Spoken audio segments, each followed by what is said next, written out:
কত হয়েছে ভাড়া? 70 টাকা ম্যাডাম। কোথায় যে রাখলাম? ভাইয়া, আমি না আমার মানি পার্সটা খুঁজে পাচ্ছি না। আপনি এখানে একটু দাঁড়ান, আমি বাসা থেকে আপনাকে টাকাটা এনে দিচ্ছি। কিন্তু ম্যাডাম আমারও তো যেতে হবে। আরে আমি এই বিল্ডিং এ থাকি, আমি যাব আর আসবো। এই বিল্ডিং এ? হ্যাঁ। আচ্ছা ঠিক আছে, একটু তাড়াতাড়ি আসবেন। হ্যাঁ, আপনি একটু দাঁড়ান, আমি তাড়াতাড়ি চলে আসবো। বেচারা, ও তো বোকাও, ওর টাকা তো আজকে গেল।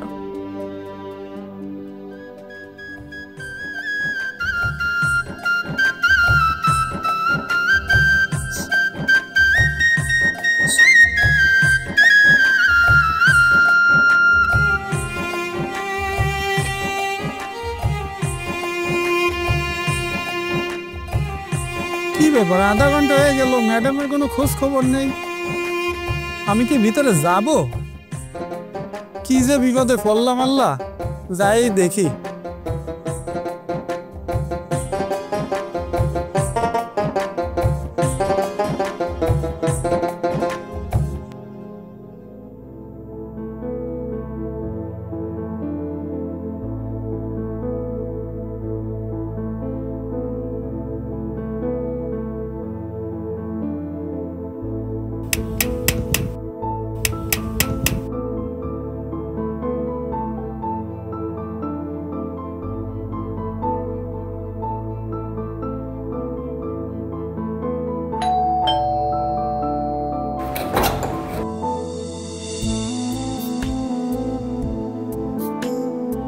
কে ভাই?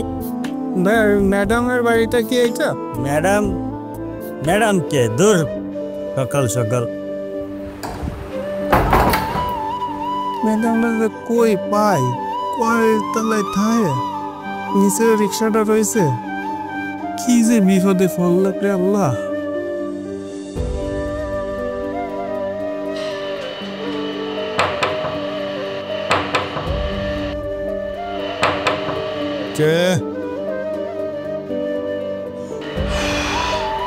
সকাল সকাল এসব ভিকারি মিকারি কোথার থেকে আসে বুঝি না।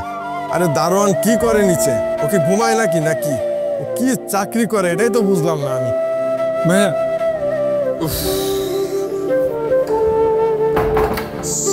আল্লাহ, কি বিপদে যে পড়লাম।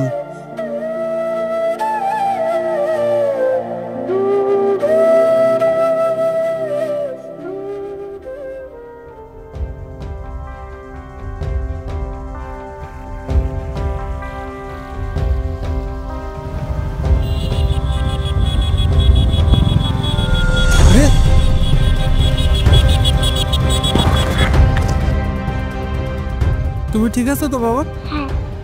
তোমার কিছু হয়নি তো? তোমার বাসা কোথায়? কয়তলায় থাকো তুমি? 4 তলায়। আচ্ছা ঠিক আছে, চলো তোমাকে তোমার বাসা পৌঁছায় দিয়ে আসি।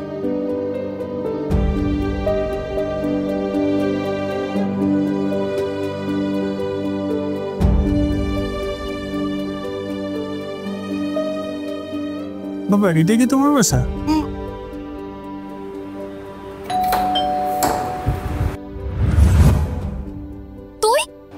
কি করছিস? আর আমার বাচ্চা তোর কাছে কেন? নিশ্চয়ই কোনো খারাপ মতলবে ধরেছিস।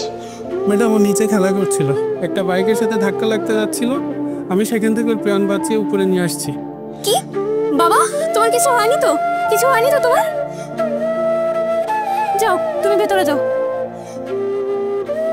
আচ্ছা ম্যাডাম, আমি তাহলে আসি। ভাইয়া, আপনি আপনার টাকাটা নিয়ে যান। না ম্যাডাম, আমার টাকা দেওয়া লাগবে না। ম্যাডাম, আমি যদি বাচ্চাকে নিয়ে উপরে না আসতাম তাহলে তো আমি আপনাকে পেতাম না। দেখুন, এই কয়টা টাকা না দিলে আপনি হয়তো বড়লোক হয়ে যেতে পারেন, কিন্তু এই টাকা না নিলে আমি গরিব হব না। এই কয়টা টাকার জন্য আপনি আমার সাথে বেইমানি করলেন।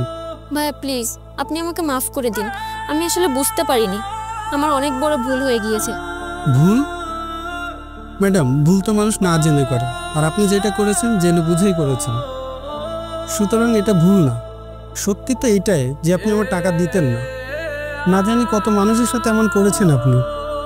একটা কথা বলবো ম্যাডাম, টাকা কাগজের তৈরি, যে কোনোভাবে ইচ্ছা মতো কামানো যায়, কিন্তু ভরসা আর বিশ্বাস কামাতে আমাদের পুরো জীবনটাই কেটে যায়। একটা চোরের কাছে যতই টাকা থাকুক না কেন, পুরো দুনিয়ার কাছে সে একজন চোর। কারণ ও শুধু টাকা কামায়, ভরসা না। বাদ দিন ম্যাডাম, আমি এখন আসি, বাচ্চার দিকে খেয়াল রাখবেন।